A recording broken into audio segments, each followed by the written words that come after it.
नमस्कार। आज हम बात कर रहे हैं अमीश त्रिपाठी की शिवा ट्रायोलॉजी की दूसरी किताब पर, नागाओं का रहस्य। हाँ, the secret of the Nagas. हमारे पास समझिए एक सार है, जैसे कोई स्क्रिप्ट हो। बिल्कुल। तो आज हम इसी कहानी के जो अहम मोड़ हैं, जो रहस्य हैं, उन पर थोड़ी गहराई से बात करेंगे। हाँ, मतलब शिव कैसे नागाओं की सच्चाई जाने निकलते हैं। एक बिल्कुल नया सफर। वहीं से जहाँ पहली किताब खत्म हुई थी, है ना? एकदम। शिव अब नीलकंठ हैं, लोग देवता मानते हैं उनको। बिल्कुल। पर शिव उनका मकसद तो सच जानना है। हाँ, ये नागा आखिर है कौन? बृहस्पति को किसने मारा? और सती का अतीत, उसमें क्या छुपा है? यही सवाल उन्हें ले जाते हैं पहले पड़ाव पर, दंडकारण्य। उफ, वो घना जंगल, खतरनाक, जिसका जिक्र पुरानी कहानियों में भी है। हाँ, शिव और उनकी सेना वो नागाओं का पीछा करते हुए उस जंगल से गुजर रहे हैं। हर कदम पर खतरा है, जहरीली बेलें, अजीब आवाजें। डरावना माहौल। और यहीं पर लीडरशिप टेस्ट होती है शिव की। बिल्कुल। पर यह सिर्फ बाहरी खतरों का मामला नहीं था शायद। नहीं, बिल्कुल नहीं। दिलचस्प बात यह है कि ये सफर शिव के लिए अंदरूनी भी था। मतलब उन्हें अपने डर का सामना करना था और नागाओं को लेकर जो उनकी पहले से बनी हुई धारणाएं थीं। पूर्वाग्रह जिसे कहते हैं। हाँ, बिल्कुल, पूर्वाग्रह। उनसे भी जूझना पड़ रहा था।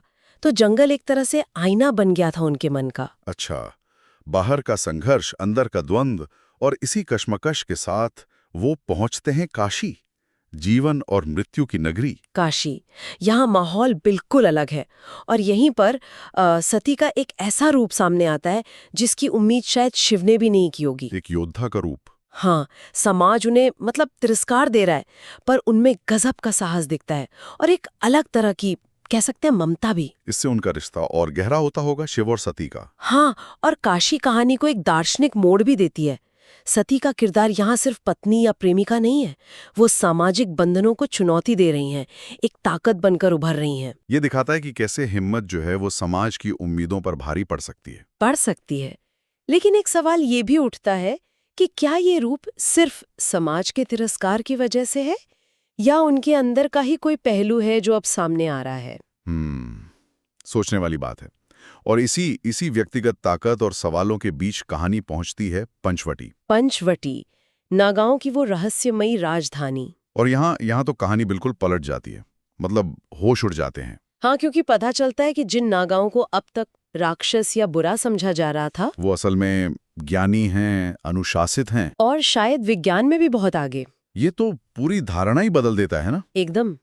ये पाठक को या सुनने वाले को सीधा अपने पूर्वाग्रहों पर सवाल उठाने को कहता है। बिल्कुल। कि जिन्हें हम दुश्मन समझ बैठते हैं, क्या हम सच में उन्हें जानते भी हैं? पंचवटी का ये खुलासा दिखाता है कि सच अक्सर कितना नीचे छुपा होता है। पहली धारणा हमेशा अधूरी होती है। और फिर आता है वो पल जो शायद इस किताब का सबसे भावुक हिस्सा है। गणेश। हाँ, जब पता चलता है कि नागाओं का सेनापति गणेश असल में सती का बेटा है। वही बेटा जिसे अशुभ मानकर समाज के दबाव में सालों पहले त्याग दिया गया था। वो माँ बेटे का आमना सामना, सती के आंसू और गणेश की वो गहरी खामोशी, रोंगटे खड़े हो जाते हैं। ये सिर्फ एक परिवार का मिलना नहीं है, ये उस सामाजिक पाखंड को दिखाता है जहां पवित्रता के नियम ही सबसे क्रूर काम करवाते हैं। ये दिखाता है कि अंधविश्वास और सामाजिक दबाव कैसे जिंदगियां तबाह करते हैं और रिश्ते हमेशा के लिए बदल जाते हैं।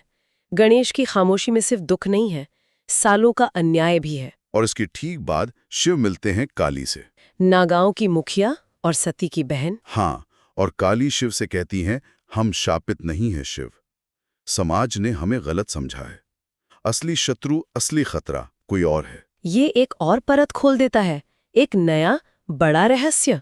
शिव की सच्चाई की खोज को और उलझा देता है। हाँ, काली सिर्फ नागाओं को बेगुनाह नहीं बता रही, वो इशारा कर रही हैं कि ये जो पूरा संघर्ष है, इसका असली चेहरा कुछ और है। दुश्मन कौन है, ये फिर बदल जाता है। कौन दोस्त कौन दुश्मन, ये सवाल और गहरा हो जाता है। और शिव की तलाश अब और मुश्किल। कहानी का अंत आता है गोदावरी नदी के किनारे, एक भीषण युद्ध के पास। तलवारें टकराती हैं, लोग गिरते हैं। लेकिन उसी मारकाट के बीच शिव को ये एहसास होता है, एक गहरा बोध, कि नागा उनके असली दुश्मन नहीं हैं। शायद वो साथी बन सकते हैं सच के इस तलाश में। असली खतरा कहीं और है। हाँ। तो कुल मिलाकर ये सार हमें क्या दिखाता है?